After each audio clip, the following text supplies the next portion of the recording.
Hi, it's Lee. So I'm about to enter my 6 month of car-free living, and it's pretty wild. I was walking through the park, the Valley Forge Park the other day, and my friend asked me, what's the most surprising thing about not having a car? And so I tried to think of a few things, like what would come to my mind first. The first thing that came to my mind that was sort of surprising about not having a car was how quickly I had a sense of being in sync with the world. You know, like I sense nature more closely now. And every moment in the great outdoors, and not in a box made of steel and glass and riding on wheels, shedding microplastics, is a good moment.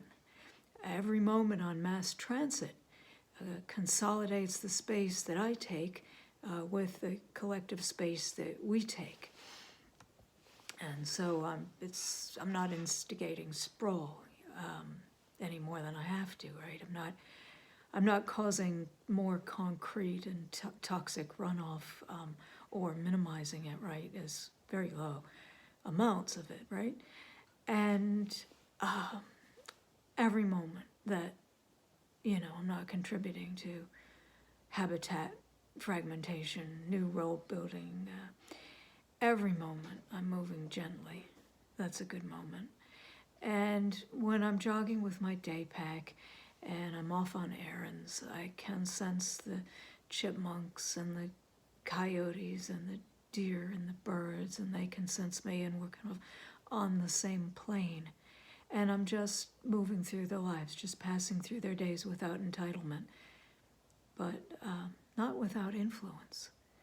Because I have a primate's body, all right? And I've been able to slow and even stop a truck with just my human body, preventing the driver from coming around the corner too fast and hit it, because I knew that there were deer who would be crossing at just that time. And in fact, the deer did cross, and that's why the driver, who was at first perplexed, figured out what I had just averted and sort of gave me a nod, thankful nod.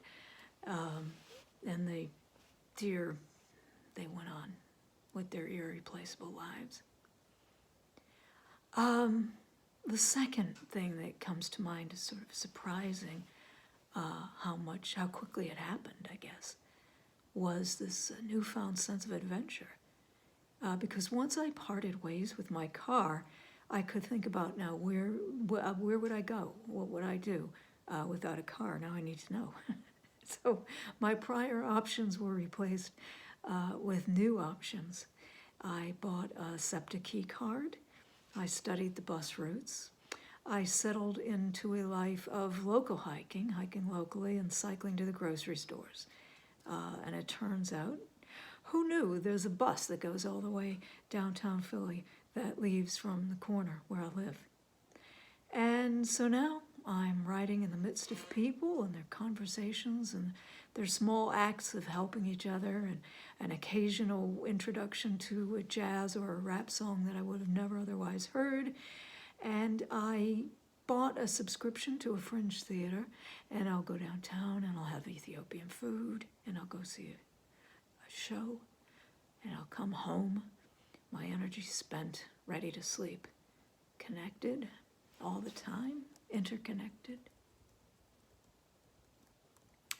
The third thing I thought, now this didn't really come as a surprise, but my body's need for movement.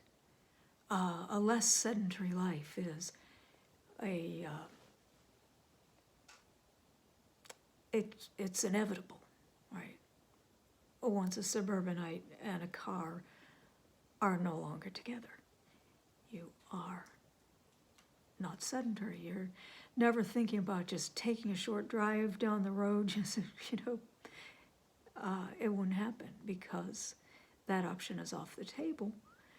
And so I'm spending a lot of time on the move, and this includes time on the bike and time with the day pack and time walking from a bus stop to my final destination. I'm a primate and acting a lot more like one now. I spend calories doing real things, and my exercise is mainly functional, not just a lifestyle choice. and I take it seriously. A fourth thing that I've noticed is sort of this, I don't know what I call it, like trying to look at drivers. I can't see in the cars. I've noticed that like you can't, as a pedestrian or a cyclist, you can't see who's in the car.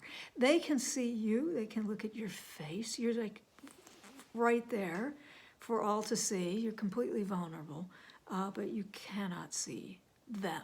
So in a sense, the drivers have, well, really physically, they have the upper hand, right? They're in control of the situation. They see you, you don't see them. And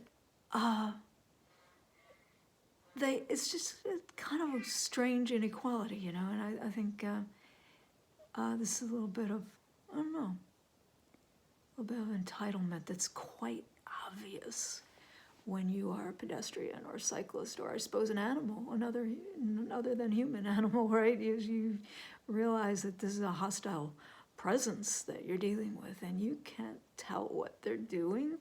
They want to move you out of the way, but you don't know where they're turning or what they're trying to do. And so there's this bit of friction, hostility maybe even, between the drivers and the pedestrians. And I'm just thinking, it wouldn't be that way if everybody were walking or biking, would it? We'd all be on the very same level, including we'd be all on the very same level with the non-human beings. And I'll just say one more last thing. It's the feeling that I have when people offer me a ride. That's something that I'm not used to. I used to, drive myself. When somebody offers me a ride, I think, they're kind, I appreciate them, and I probably cause them to think more about their cars. But I don't need a ride. I don't mind responding this way now. I appreciate you, but I don't need you to be my driver. I need you to buy a SEPTA key card and support the public transit system. It's like, what if there were a war on the planet and nobody showed up? Sort of like, what if nobody got in cars? Everybody were, driving their bikes and riding the buses and riding the trains. What a different situation we would be in right now. And the public transit would have a justification, would have the mandate to fill up its timetables and make the bus stops and the train stops and the buses and the trains friendlier and more attractive and safer for me and for you and for other living communities and for everyone who depends on public transit, like me, and maybe one day you. There's something about caring about other people who do depend on public transit from the perspective of being one, being right there with the someone else's, doing the things that someone else's do, and I see them. And the drivers don't necessarily see them. I know that because I've talked to some who walk on those routes and they don't ever see anybody walking, but there are people walking. And a lot of people don't know what it's like to walk under through a dim underpass with no curb and no rail, just there in a wall.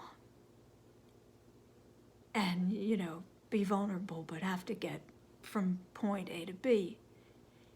And once you are that person, then you care about what that person needs, right? The safety, the walkability, the public transit.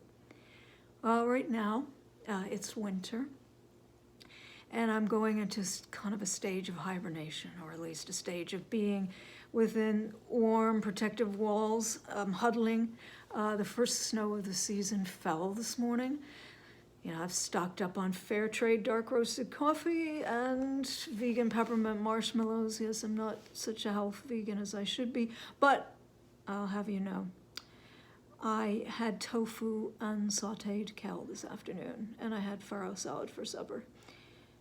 Yeah, the first snow seems very early. It's still autumn.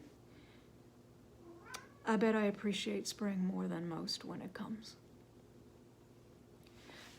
Next time that I'm recording here, I'm going to tell you, if I haven't already, why I couldn't keep my car. So tune in next time. I'll speak with you soon.